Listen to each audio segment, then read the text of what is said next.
This is our final presentation for the project we've been working on this semester for Intro to Feedback Control Systems. I'm Lily. My name's Lou. Carlita. John. And we're going to walk through. So for the final project, we chose the telerobotic surgery. In real life, this application will be helpful because it'll reduce the effects of contaminated equipment with the people being in the room, as well as errors from people being in the room, which will reduce the amount of time and error that can happen in a surgery, which is really important for saving people's lives. So this is a complex mechanical system that we greatly reduced down to an electrical system that we could analyze with our knowledge from this course. We only added one component, one controller to one component of the overall robot. And the basic idea is when a surgeon moves his instrument, we want the robot to move his instrument to the exact same location with minimal error and minimal overshoot, so you don't want the instrument spazzing out or missing the mark where the surgeon is actually pointing. Action. Modern day telerobotic control systems are awfully complicated. For the scope of this class, we decided to simplify ours down into one rotational mass with a damper powered by a DC motor. This is what the basic control system looks like, and this is how we transferred it into a block diagram using constants for all the different coefficients, resistances, voltages, all of the above. We were then able to find values for these variables by going online and researching what DC motors were used in most telerobotic control systems as of now. We knew going into this project that we wanted our system to have three primary criteria to meet, and those were a fast response to ensure that surgeries could be done in a timely manner, especially if they were time intensive. We wanted little to no overshoot, really as little as possible, so that when the surgery is being performed, there aren't any accidents, and zero steady state error, because realistically, these processes have such a high potential for really tragic accidents if something goes wrong, so we wanted it to be as safe as possible. Action. After we substituted our research values into our base transfer function, we plotted the transient response in MATLAB and found that overall our system showed a lot of promise. Our rise and settling times initially were actually quite fast, and that was exactly what we wanted out of the gate. What's sort of hard to see that's covered up by this text box is that we did indeed have a bit of overshoot initially, and really that's what we were trying to fix in the next step of the process. Other than that, our system looked good. Okay, so now that we know that the rise timing and settling time are fairly good, we need to check the stability of the system. And this is extremely important in any type of telerobotic surgery analysis, because we want to make sure that the system is responding accurately according to the surgeon wherever they're located performing the surgery.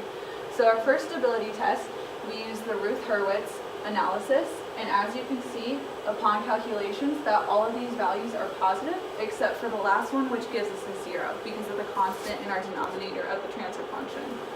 You can theoretically assume that this is a positive number, making the system unstable, but since we have such a high safety factor involved with the telerobotic surgery, we assume that it's an extremely small negative number, making the system unstable. To fix this, we decided to do a PD controller, which would dampen the system, giving us a very low overshoot. So this is our feedback path after integrating our PD controller. As you can see here, we have a KP value and a KDS term. And after implementing that, we then solved for our new transfer function. Using this transfer function, we were able to check for the stability of the system as well as the steady state error in the long term. And we found that by applying this, we found that it would be best to have a very large KD value, or a very small KD value, over a very large KP value.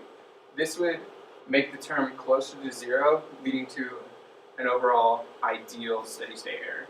After implementing our new transfer function, we found that the system overall is relatively fast, and we can see that because all the poles are in the left-hand plane, that the system is very stable. However, after implementing this new PD controller, we found that we introduced a small amount of overshoot into the system. So there's still room to improve, and maybe even a new type of PD controller. So after further analysis, we decided to add a new 0 at a point that isn't 0. So rather than using a KDS term, we did a KP value times a pole at a certain position. We found the best place to put this was at 1.733. This led to an ideal gain margin of infinity. So in theory, we are able to change the gain as much as we want, as well as a phase margin that is fairly good. This also, we still are stable based off of our root locus analysis, and even further, our system has no overshoot now. However, we did introduce a little bit of a slower rise in settling time. For further analysis, we chose to look at our Nyquist diagram. As we can see, the point that crosses at minus 180 is centered at 0. This leads us to have a gain margin of infinity, so the point will never reach -1. Furthermore, we have a pretty decent phase margin. Using this ideal phase margin, we were able to calculate the time delay, giving us a value of 0.5 seconds. Relatively speaking, this is fairly high, which is what we want to account for any type of lag between the input and output of our surgical system. So, in this project, we went from picking a telesurgery robot to simplifying it as an electrical system that we could then analyze in open loop and closed loop. From there, we decided to add a proportional derivative controller in order to dampen the system and provide a quicker response with optimal stability. After final iterations in MATLAB with different values for 0 and gain, we settled at a rise time of 0.678 seconds, a settling time of 2.06 seconds, 0% overshoot, and steady state error of 0, which is exactly what we wanted our system to do. This is C squared ML signing off on Intro to Feedback.